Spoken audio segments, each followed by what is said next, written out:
ప్రియ సోదరీ సోదరులారా, ఈ రోజున మన పాఠం యాకోబు పత్రిక 3వ అధ్యాయం 7 నుండి 12వ వచనం వరకు. వినండి. నాలుకను గురించి. మృగ పక్షి సర్ప జలచరములలో ప్రతి జాతి నరజాతి చేత సాధు కాగలదు, సాధు అయింది గాని ఏ నరుడు నాలుకను సాధు చెయ్యనేరడు. అది మరణకరమైన విషముతో నిండినది, అది నిరర్గళమైన దుష్టత్వమే. దీనితో తండ్రి అయిన ప్రభువును స్తుతిస్తాము, దీనితోనే దేవుని పోలికగా పుట్టిన మనుష్యులను శపిస్తాము. ఒక్క నోటి నుండి ఆశీర్వచనము శాపవచనము బయలు వెళ్లుతాయి. నా సహోదరులారా, ఈలాగు ఉండకూడదు. నీటి బుగ్గలో ఒక్క జల నుండే తీయని నీరు చేదు నీరు ఊరుతాయా? నా సహోదరులారా, అంజూరపు చెట్టున ఆలివ్ పండ్లైనా ద్రాక్ష తీగకు అంజూరపు పండ్లైనా కాస్తాయా? అటువలనే ఉప్పు నీళ్లలో నుండి తీయటి నీళ్లు ఊరవు. శ్రోతలు, నాలుకలో ఎంత కీడు దాగి ఉందో దృష్టాంత సహితంగా యాకోబు మనకు తేటతెల్లంగా ప్రకటిస్తున్నాడు. మానవుడు వన్యమృగాలను సైతం మచ్చిక చేయగలడు, చేస్తున్నాడు కూడా. అయితే నాలుకను సాధుపరచలేకపోతున్నాడు. నాలుక ఎంత చెడ్డదో చూడండి. 4 రకాల ప్రాణులు పేర్కొనబడ్డాయి: మృగాలు, పక్షులు, సర్పములు, జలచరాలు. ఆదికాండం 9వ అధ్యాయం 2వ వచనం. దేవుడన్నాడు, మీ భయము మీ బెదురు అడవి జంతువులన్నిటికీ, ఆకాశ పక్షులన్నిటికీ, నేలమీద ప్రాకే ప్రతి పురుగుకు, సముద్రపు చేపలన్నిటికీ కలుగుతుంది. అవి మీ చేతికి అప్పగించబడి ఉన్నాయి. నాలుకను మాత్రం మనిషి అదుపులో పెట్టలేకపోతున్నాడు. నాలుకకు తీరికలేని పని. నాలుకలో సర్పవిషం ఉంది. కీర్తన 143వ వచనం. పాము నాలుక వలె వారు తమ నాలుకలు వాడి చేస్తారు. వారి పెదవుల కింద సర్పవిషమున్నది. శాపం, ఆశీర్వాదం రెండూ నాలుకలోనే ఉన్నాయి. నాలుకతో తండ్రి అయిన ప్రభువును స్తుతిస్తాము. దేవా, తండ్రి, ప్రభువా అంటుంది నాలుక. అదే నాలుక దేవుని పోలికగా పుట్టిన మనుష్యులను శపిస్తుంది. ఆదాము దేవుని పోలికలో సృజించబడినవాడు. ఆదామీయులైన మానవులే అందరూ. పాపం చేత మానవుడు పతనం చెందినా దేవుని పోలికలు పూర్తిగా పోలేదు. ఆదికాండం 9వ అధ్యాయం 6వ వచనం, 1 కొరింథీ 11వ అధ్యాయం 7వ వచనంతో పోల్చి చూడండి. దేవుడు తన స్వరూపమందు నరుణ్ణి చేశాడు. పురుషుడు దేవుని పోలిక మహిమ అయి ఉన్నాడు. ఒకే మూలము నుండి 2 విరుద్ధ గుణాలు గల పదార్థాలు ఎలా ఉత్పత్తి అవుతాయి? అది నైతిక వ్యాఘాతమవుతుంది కదా. ఒకే జల నుండి తీయటి నీళ్లు, చేదు నీళ్లు ఎలా వస్తాయి? అంజూరపు చెట్టుకు ఆలివ్ కాయలు కాస్తాయా? ఉప్పు నీళ్లు, తీయటి నీళ్లు ఒకే జల నుండి ఊరుతాయా? ఒకే నాలుక నుండి తిట్టు, దీవెన రెండూ వస్తాయా? మంచి చెట్టు మంచి ఫలాలనిస్తుంది. చెట్టు తన స్వభావముననుసరించే ఫలిస్తుంది. భక్త యాకోబు ఈ వాక్య భాగంలో నాలుకలో ఉన్న సృజనాత్మక శక్తి, వినాశనాత్మక శక్తి ఏ పరిమాణంలో ఉన్నాయో చూపుతున్నాడు. మనుషులు అన్ని రకాల మృగాలను, పక్షులను, ప్రాకే జంతువులను, సముద్ర ప్రాణులను మచ్చిక చేసుకోగలరు, చేసుకున్నారు కూడా. అయినా నాలుకను మచ్చిక చేసుకోవడం ఏ మనిషికి చేతకావటం లేదు. నాలుకకు నెమ్మది లేదు, అది చెడ్డది. అది ప్రాణాంతకమైన విషంతో నిండి ఉంది. సర్కసుల్లో చూడండి, ఒక మనిషి సింహాన్ని, పులిని ఏ విధంగా ఆజ్ఞాపిస్తాడో అవి ఆ మనిషికి పూర్తిగా లొంగిపోతాయి, లోబడతాయి. మనిషి నాలుకను దేవుడు మచ్చిక చేయాల్సిందే గాని మనిషి వల్ల కాదు. నాలుకను ప్రభువుకు సమర్పించుకుంటే ఎందుకైనా మంచిది. రోమాపత్రిక 10వ అధ్యాయం 9వ వచనంలో పౌలన్నాడు, యేసు ప్రభువని నీ నోటితో ఒప్పుకొని దేవుడాయనను మృతులలో నుండి లేపాడని హృదయమందు విశ్వసించిన ఎడల నీవు రక్షించబడతావు. ఈ విషయంలో హృదయము, నోరు ఏకీభవించి యుగళగీతం పాడాలి. మత్తయి సువార్త 12వ అధ్యాయం 34వ వచనం, హృదయము నిండి ఉన్న దానిని బట్టి నోరు మాట్లాడుతుంది. యేసు ప్రభువు ఒక మూగవాడి నోరు ముట్టాడు. ప్రభువు ముట్టని నోరు మూగిదై ఉంటేనే మంచిది, లేకపోతే విషం వెళ్లగక్కుతుంది. నాలుకతో మన ప్రభువును పరమతండ్రిని స్తుతిస్తాము. దేవుని పోలికలో ఉనికిలోకి వచ్చిన మనుషులను నాలుకతో శపిస్తాము. ఒకే నోటి నుండి స్తుతి, శాపం వెలువడుతాయి. నా సోదరులారా, ఈ విధంగా ఉండకూడదు. దేవుణ్ణి శపించడానికి, అనగా దేవదూషణ చేయడానికి, దేవుణ్ణి స్తుతించడానికి ఒకే నాలుకను వాడుతున్నారా? జంతుజాలము కంటే మనిషి పై అంతస్తుకు చెందినవాడు. మనిషిలోని ప్రత్యేకత అతని నాలుకే. మానవుడు మాట్లాడగలడు, మనుషులతో, దేవునితో కూడా మాట్లాడగలడు. తన తలంపులను, అభిప్రాయాలను వ్యక్తం చేయగలడు. ఆదివారం నాడు దేవదూతలాగా పాట పాడగలడు. వారంలో మిగతా 6 రోజులు దయ్యంలాగా తెగ వాగగలడు. ఇలాంటి వారినే యేసు ప్రభువు వేషధారులు అని పిలిచాడు. హృదయము నిండి ఉన్న దానిని బట్టి నోరు మాట్లాడుతుంది. ఒకే ఊట నుండి తీయని నీళ్లు, చేదు నీళ్లు రెండూ ఊరుతాయా? ఊరవు. నా సోదరులారా, అంజూరు చెట్టు, ఆలివ్ పండ్లు, అంజూరు పండ్లు రెండిటినీ ఒకేసారి ఎలా ఫలిస్తుంది? అలాగే ఒకే ఊట నుండి ఉప్పు నీళ్లు, తీయని నీళ్లు రావు. విశ్వాసి ద్విమనస్కుడు, ద్విముఖుడు కాకూడదు. 2 నాలుకలుండకూడదు. నీ హృదయంలో దేవుడు, దేవుని ఆత్మ, దేవుని వాక్యం ఉంటే నీ నాలుక సాధుపరచబడుతుంది, మచ్చిక చేయబడుతుంది. హృదయం చెప్పినట్లే నాలుక ఆడుతుంది. మా శ్రోతలు గ్రహించాలి, యేసుక్రీస్తు తప్ప తన నాలుకను అన్ని వేళలా సంపూర్ణంగా అదుపులో పెట్టుకోగల మనిషి మరెవ్వరూ లేరు. అబ్రాహాము, మోషే, పౌలు, పేతురు ఎవరైనా ఏదో ఒక సందర్భంలో నాలుక జారిన వారే. తాను నాలుకను పూర్తిగా అదుపులో పెట్టుకోలేను అని యాకోబు ఒప్పుకుంటున్నాడు. మన నాలుకను అదుపులో పెట్టుకునేందుకు మనం ప్రయత్నించకూడదని కాదు, తప్పకుండా ప్రయత్నించాలి. దేవుడు సహాయం చేస్తాడు. స్వశక్తి చాలదు. ఇంటా బయట మనం పరిశుద్ధంగా జీవించాలి, ప్రవర్తించాలి.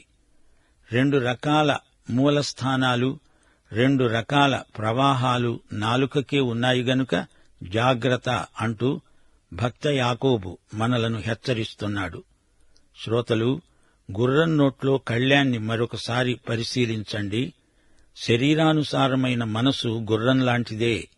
శరీరాశలు గుర్రంలాగా అటూ ఇటూ పరిగెడతాయి. మనిషి నాలుకకు కళ్యం దేవుని ఆత్మ, దేవుని వాక్యం. ఓడ, చుక్కాని దృష్టాంతాన్ని గమనించండి. ఓడను చుక్కాని నడిపిస్తుంది. చుక్కాని ప్రభువు చేతిలో ఉంటే నీ జీవిత నావ సరిగా నడుస్తుంది. లేకపోతే ఓడ ప్రమాదం తప్పదు. చుక్కాని ఓడను కదిలిస్తుంది. పెద్ద ఓడ తుఫానును, బలమైన గాలులను తట్టుకొని ముందుకు పోవడానికి శక్తినిస్తుంది. మానవుని నాలుక, మాట మానవ స్వభావానికి చుక్కాని వంటిది. సామెతలు 18వ అధ్యాయం 21వ వచనం ఇదే సత్యాన్ని ప్రకటిస్తున్నది. జీవమరణాలు నాలుక వశం. దాని యందు ప్రీతిపడేవారు దాని ఫలం తింటారు. గుర్రం శరీర స్వభావమైతే ఓడను తాకే తుఫాను గాలులు లోకమే. నాలుకే చుక్కాని. ఇది సరిగా పనిచేస్తే ఓడ సురక్షితంగా పరలోకం చేరుతుంది. నాలుక అగ్నికి పోల్చబడింది. సృజనాత్మకమైన అగ్నిశక్తి అపొస్తలుల కార్యములు 2వ అధ్యాయం 3వ వచనంలో ప్రత్యక్షమైంది. అగ్నిజ్వాలల వంటి నాలుకలు విభాగింపబడినట్లుగా వారికి కనపడి వారిలో ఒక్కొక్కని మీద వ్రాలగా అందరూ పరిశుద్ధాత్మతో నిండిన వారై వాక్శక్తి గలవారై మాట్లాడారు. అయితే అగ్ని దుర్వినియోగమైతే కీడు చేస్తుంది. పరిశుద్ధము కాని మాటలు మానవత విలువను దగ్ధం చేస్తాయి. సైతాను అగ్నిబాణాలు వినాశనాత్మకమైనవి. అబద్ధికుల మాటలు, కొండెగాండ్ర కపటపు మాటలు, ఒట్లు పెట్టుకునే వారి అబద్ధ ప్రమాణాలు అగ్నిని వెళ్లగక్కుతాయి. నాలుక మనిషిలోని పాప ప్రపంచానికి సూచిక. శరీరమంతటినీ మాలిన్యభూయిష్టం చేయగల దుష్టశక్తి నాలుక. మానవుని జీవితాన్ని, శీలాన్ని భస్మీపటలం చేసే ప్రళయ నాలిక మనిషి నాలుక. మంటలను వెళ్లగక్కుతూ, గిరగిర తిరుగుతూ, దొర్లుతూ, పుట్టుక నుండి మరణ పర్యంతము కొనసాగే జీవిత చక్రం మనిషి నాలుక. నరకపు మంటతో తాను మండి మనిషిని దహించే వినాశనాత్మక శక్తి పాపి యొక్క నాలుక. సైతాను తన వారి నాలుకను నరకాగ్నితో నింపుతాడు. నాలుకను ప్రేలుడు పదార్థంగా చేస్తాడు అపవాది. ఆరని చిచ్చుతో నాలుకను రగిలిస్తాడు. శ్రోతలు జ్ఞాపకముంచుకోండి, శరీరం గుర్రం లాంటిది. సముద్రపు పెను తుపాను గాలులు లోకం, అగ్ని సైతాను. శరీరం, లోకం, సైతాను అనే మూడు దుష్టశక్తులు నాలుకలోనే ఉన్నాయి. దేవా, నా నాలుకను లోకము నుండి, శరీరము నుండి, సైతాను నుండి కాపాడు అని ప్రతి విశ్వాసి ప్రార్థించాలి. నీ పెదవులు దాటి ఎట్టి చెడ్డమాట బయటికి రాకూడదు. మాట తప్పక లోపము లేని వారమై సర్వ శరీరమును స్వాధీనమందుంచుకునే ఆత్మశక్తిని దేవుడు మనకు ప్రసాదించాలి. నోవహుతో దేవుడు చేసిన నిబంధన ప్రకారం పశుపక్ష్యాదులు, జలచరములు మానవుని వశంలో ఉండాలి. సర్కస్సులోని వివిధ జంతువులను, మృగాలను చూడండి. అలాగే పైకి చూడండి, ఎన్ని రకాల ప్రాణులో, వీటిలో ఎంత వైవిధ్యమో. గుర్రం, కుక్క, ఏనుగు, సింహం, పెద్ద పులి, చిరుతపులి, తాచుపాము, మొసలి, వీటిని మనిషి ఎలా స్వాధీనపరుచుకుంటున్నాడో ఆలోచించండి. ఇంత చేయగలిగినా మనిషి తన నాలుకను మాత్రం మచ్చిక చేయలేకపోతున్నాడే. మహాభయంకరమైన వన్యమృగం కంటే మనిషి నాలుక ఎంత అపాయకరమైనదో చూడండి. మనిషి తన శాస్త్ర విజ్ఞానంతో ప్రకృతి శక్తులనెన్నిటినో జయిస్తున్నాను అంటున్నాడు, కాని నాలుకను జయించలేకపోతున్నాడు. కయీను కాలం నుండి నేటి వరకు మనిషి నాలుక పట్టపగ్గాలు లేకుండా చెలరేగుతున్నది. మానవుని పాపం ఎంత పాపభూయిష్టమో మానవుని నాలుకే చెబుతోంది. నిరర్గళమైన దుష్టత్వం, ఎడతెరిపి లేని చెడుగు. నాలుక తడి స్థలంలో ఉంది గనుక జారుతుంది, నిలకడ లేదు.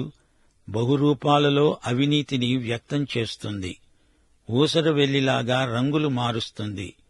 మురికి మాటలు, బూతులు, అశ్లీలాలు, సూటీపోటీ మాటలు, దేవదూషణలు, అబద్ధాలు, సోమరి కబుర్లు, సరస సల్లాపాలు, నీచమైన హాస్యాలు, కలహాలను రెచ్చగొట్టే కల్పిత వాక్కులు రక్షణ లేని నాలుకకు ఉన్న సహజ లక్షణాలు.